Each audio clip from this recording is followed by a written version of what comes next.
నా బ్రతుకు నేను బ్రతకడం కాదు, సమాజం కోసం బ్రతకాలి. నా వల్ల సమాజం విడుదల పొందాలి, దీవించబడాలి, బాగుపడాలి. నేను సమాజం కోసం బ్రతకాలన్న ఆశ భక్తులకు లేదు. చర్చికి వచ్చినా కూడా దేవుణ్ణి కాకబట్టి ఏదో తమ పనులు చేసుకోవటానికే తప్ప ఎవడెట్ట సస్తే మనకెందుకు సార్, మన అప్పులు తీరినాయా లేవా, మన జబ్బు తగ్గిందా లేదా, మనకు ఉద్యోగం వచ్చిందా లేదా, 10 ఏళ్ళు అయింది పెళ్ళై పిల్లలు పుట్టారా లేదా, మనకు వచ్చిన కంపెనీ జబ్బు పోయిందా లేదా, రిపోర్టు మారిందా లేదా,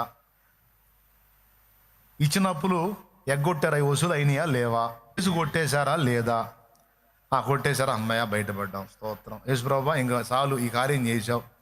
చాలా వరకు సరుకిదే, ఆశ లేదు. నా జనాంగాన్ని, నా ప్రజలని, నా జాతిని ఉద్ధరించాలి, నా సమాజాన్ని ఉద్ధరించాలి.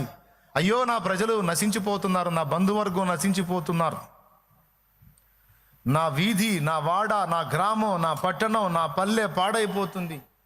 అయ్యో ఆత్మహత్యలు చేసుకొని చచ్చిపోతున్నారు, త్రాగుబోతులుగా బలైపోతున్నారు, గంజాయి తాగే పరిస్థితుల్లో పసిబిడ్డలు ఉన్నారు. అయ్యో నా ప్రజలు పాడైపోతున్నారు, నా ప్రజలు నా ప్రజలు నా ప్రజలు, నేను కాదు నా ప్రజలయ్యా, నా ప్రజలయ్యా అని గుండె వేదనతో ఉన్న వ్యక్తులు తక్కువ మంది ఉన్నారు.